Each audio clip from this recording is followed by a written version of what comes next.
बिस्मिल्लाहिर्रहमानिर्रहीम। अस्सलामु अलैकुम वरहमतुल्लाहि वबरकातुहू। मुअज़्ज़ज़ सामीईन, आज हम आपको बताएंगे कि एक टीचर किस तरह अपने स्टूडेंट की ज़िंदगी को बदल सकता है।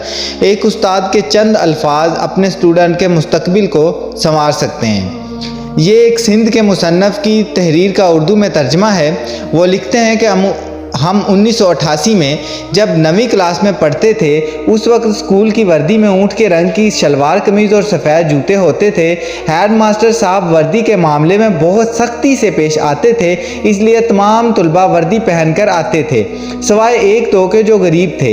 एक दिन सुबह की असम्बली के दौरान मैट्रिक के तालिब इल्म बैकुमल बगैर वर्दी के असम्बली की कतार में खड़ा था। जैसे ही हेड मास्टर की नज़र उस पर पड़ी, बहुत ही गुस्से में बैकुमल को गिरेबान से पकड़कर बाहर ले आया और हेडमास्टर साहब का गुस्सा देखते हुए बैकुमल ज़ोर ज़ोर से कहने लगा, साईं मेरी बात सुने, मेरी बात सुने। मेरा बाप बासुमल बहुत ही गरीब आदमी है, वो मुझे कहाँ से वर्दी और जूते लेकर दे। आप मुझे मारे नहीं, मैं कल से स्कूल नहीं आऊँगा।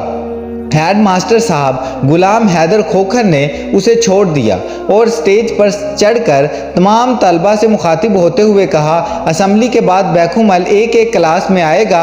आज आपको जो खर्ची मिली है वो आप बैकुमल को दे देना ताकि वो वर्दी खरीद सके। मेरे पास हस्बे मामूल जेब खर्च के 8 आने थे, सोचा आज के दिन समोसे नहीं खाऊंगा, वो मैं बैकुमल को दे दूंगा। क्लास में अभी बैठे ही थे कि क्लास के उस्ताद फ़कीर मोहम्मद क्लास में आ गए। थोड़ी ही देर बाद बैकुमल भी उस्ताद से इजाज़त लेकर हमारी क्लास में दाखिल हुआ। उसके बाद उसके हाथ में एक रुपए के चंद नोट और कुछ सिक्के थे जो शायद उसने अपनी क्लास में से जमा किए थे। उस्ताद फ़कीर मोहम्मद हयात बहुत ही गुस्से में थे। हम सब को मना किया कि कोई भी इसको पैसे नहीं देगा। बैकुमल की जानिब देखते हुए गुस्से में कहा कि डूब नहीं मरते जो भीख मांगते फिरते हो, क्या गुर्बत की आड़ में सारी ज़िंदगी भीख मांगते फिरोगे? वापस अपनी क्लास में जाओ और जिन जिन से पैसे लिए हैं उनको वापस करके आओ, मैं तुम्हें वर्दी लेकर दूंगा। बैकुमल उस्ताद के कहने पर वापस अपनी क्लास में गया और सबको उनके पैसे वापस करके आ गया। उस्ताद फ़कीर मोहम्मद हयात ने पूछा कि शाम के वक़्त कौन सा काम कर सकते हो? बैकुमल ने जवाब दिया, मेरा बाप मोची है, मैं बूट पॉलिश करना, जूतों की मरम्मत का काम कर सकता हूँ, मगर मेरे पास सामान खरीदने के लिए पैसे नहीं हैं। उस्ताद ने पूछा, कितने पैसे चाहिए होंगे? उसने कहा, एक लकड़ी की पेटी, चंद ब्रश, पॉलिश वगैरह सब मिलाकर कोई 150 रुपये चाहिए, उनमें सामान आ जाएगा। उस्ताद ने अपनी जेब में हाथ डाला और 150 रुपये गिन कर दिए और कहा कि ये उधार हैं, तुम मुझे रोज़ के हिसाब से हर हफ्ते 7 रुपये वापस करना। उसके बाद मुझसे कापी मांगी और उसके 3 कोरे सफ़ात फाड़ कर निकाल लिए और उन पर कुछ लिखने लगे। तीनों चिट्ठियाँ बैकुमल को देते हुए कहा, एक चिट्ठी रशीद पंजाबी को देना, वो तुम्हें कपड़ा देगा और तुम्हें 1 रुपया रोज़ाना के हिसाब से उसका कर्ज वापस करना है। दूसरी चिट्ठी खालिद मंगी को देना, वो तुम्हें नए जूते देगा, उससे भी 1 रुपया रोज के हिसाब से कर्ज वापस करना है। ये तीसरी चिट्ठी यूसुफ दर्जी को देना, वो तुम्हें यूनिफॉर्म सी कर देगा, उसे भी 1 रुपया रोजाना के हिसाब से देने हैं।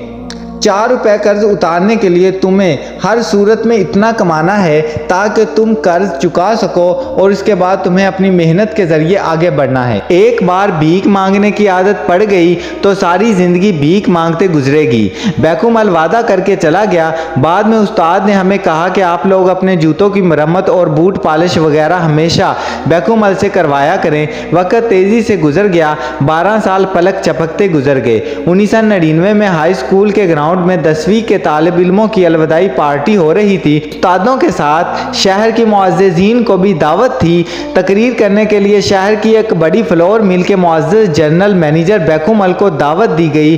काटन के सूट में मलबूस, माथे पर रिबन का चश्मा रखे हुए अपनी तकरीर में इसी स्कूल में पेश आने वाले 1988 का किस्सा सुनाते हुए ज़ारो कितार रोते हुए स्टेज पर बैठे हुए अपने उस्ताद फ़कीर मोहम्मद हयात के पैरों को चूमते हुए कहा कि किस तरह एक कामिल उस्ताद ने मुझे भीख मांगने से बचाया और मेहनत का सबक दिया।